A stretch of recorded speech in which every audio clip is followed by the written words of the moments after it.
So basically, what is Tank Farm? We get asked that quite a bit, and if we just distilled it down to the basic tenets, we're bringing more customers, we're bringing more gallons, we're bringing more margin dollars to our distributor partners, and we do that primarily through a couple different means. Primarily, Tank Farm is software. We put an enormous amount of effort. If you saw our balance sheet and our income statements and things, you would see the investment being put in regularly. The whole ecosphere kind of ties together and provides a nice environment and engagement for the propane consumer that they find attractive and that our distributor partners will benefit from. And so we certainly are a software platform, but we're also a network. I mean, Tank Farm is a network as well. Like Amazon is engaging with the customer in the method and the effective way that they want engaged with. And then we're bolting on and then marrying, if you will, the expertise of logistics and safe operation that is provided by our distributor partners. Our map continues to grow. We got our start, as Andrew mentioned, where he's just north of New York City, and the Northeast is in the Mid-Atlantic, and New England is kind of where we got our first bit of footing, and we continue to add more states and more locations, each and every day. One of the things I think that our distributor partners find of value is that we're finding new residential customers, new gallons for them each and every day. And this complements their existing marketing initiatives they may have. They may already have advertising campaigns in place, and that's fine. Our program doesn't conflict. It actually complements what they have going on, because our digital algorithms and the way we kind of mine for customers is probably very likely to be in a different method than what they're doing. When we boiled it down, and I think Andrew puts this really succinctly, we're putting together a propane company really that doesn't have any trucks, that's kind of new, kind of novel. And the reason why we're doing it is because the industry already has a great deal of trucks and tanks and assets, expensive assets that are being underutilized right now. And so we figured, well, let's put together a plan, let's put together a program, put together a methodology that allows them to better utilize their existing expensive assets that are probably not being optimized. We have millions of people in our database through affiliations and unions and our own proprietary system, how we engage socially. And picture, if you will, the individual sitting in their comfy pants at 7 o'clock at night with a mobile phone and wanting to kind of engage about propane and text or chat or whatever, with their thumbs sitting there. Those are the folks that we're trying to engage with in our full digital strategy. Our partner requirements are pretty stiff, if you will. We want to make sure that they have a solid online reputation, that their industry, certainly reputation, is great. Certainly they need to be financially stable, and then most importantly, their commitment to safety. We judge that really, Ryan and Carly, by looking at them and saying, hey, is this a company we refer to our mom or dad or sister or somebody we would use in our own home? So that's kind of that's a brief approach of how we go about it. It probably answered a few questions, maybe generated a few. Just out of curiosity, I know you mentioned that you started in the Northeast, the Mid-Atlantic area. Andrew, is this what you created here? Is this a result of something you started? Sure. So my background is I've been in the liquid fuels industry my whole life. My dad and my granddad were both heating oil entrepreneurs in New York City, and so I grew up in that business. I drove trucks and installed boilers and did all that good stuff, and then ran a heating oil buying group called Heat USA for many, many years, about 16 years.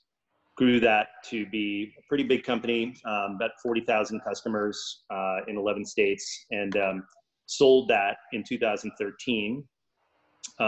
Took a little time off, got involved in politics, Lord help me, and it was in a primary in running for Congress in the 2016 election cycle. I did not win my primary, which was a blessing in disguise.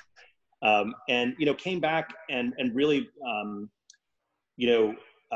was still had a non-compete in oil from selling my company, and so I kind of had the thought, well, the closest analog to heating oil is probably propane, so maybe let me take a look at that. And I was immediately struck by just how fragmented the industry is. 4,500 plus suppliers. Many of the suppliers that I interacted with were people that were a lot like my dad. They're people who were either second generation or first generation. It's kind of mid-sized or small companies, and I just didn't see in the industry nothing had really changed the industry from a technological standpoint in a long time. In particular, the customer experience. The customer experience today not that different from what it was 10 or 15 or 20 years ago. So my thought was, if you had $1 to invest in the propane industry today, would you buy a propane company? Would you buy trucks? Would you buy tanks? Or are there already plenty of those? Meaning there's plenty of people out there who probably are going to be really hard to beat when it comes to safety and efficiency and and technological expertise.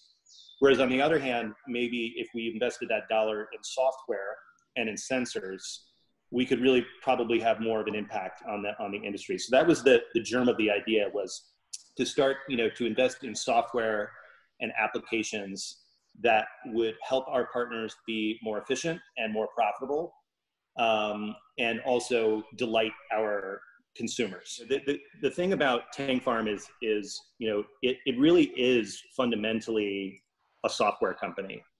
And that's very intentional, because what we view is that software, as we develop its capability, the apps and the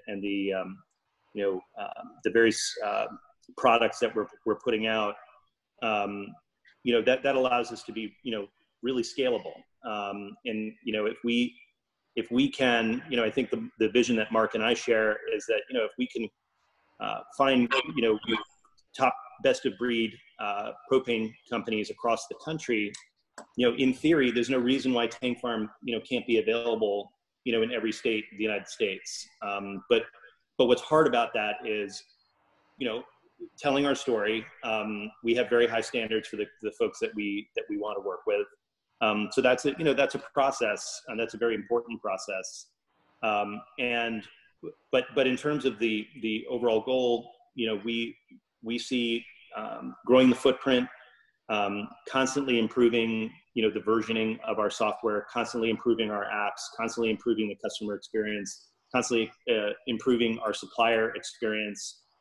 Just kind of a relentless path towards just improvement and scalability. And we think that Tank Farm can work in the United States. We think it can work in Canada. We think it can work in the UK. We think it can work in Europe, and many other parts of the world. So we have big dreams and big hopes.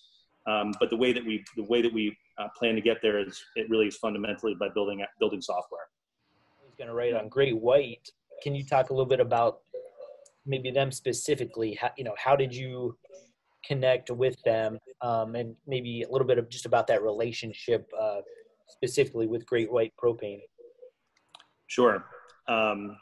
So I first heard about George, frankly, from a customer. This is very early days. I was kind of employee number one and was doing I was doing all the sales calls. So I was talking to, I probably talked to a couple thousand people in those first several months. And we were getting a lot of inquiries, just happened to be getting a lot of inquiries on that Long Island market, that kind of, the forks like Riverhead, and a lot of propane out there.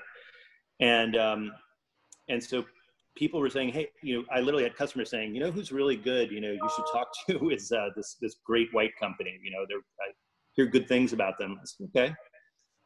So we reached out to George, and he is, to me, very, symbolic of, how, small companies become big companies. Very, very, hardworking entrepreneur. The same guy, he'll deliver, he'll put the tank in, he's got a wrench in his pocket, at all hours of the day.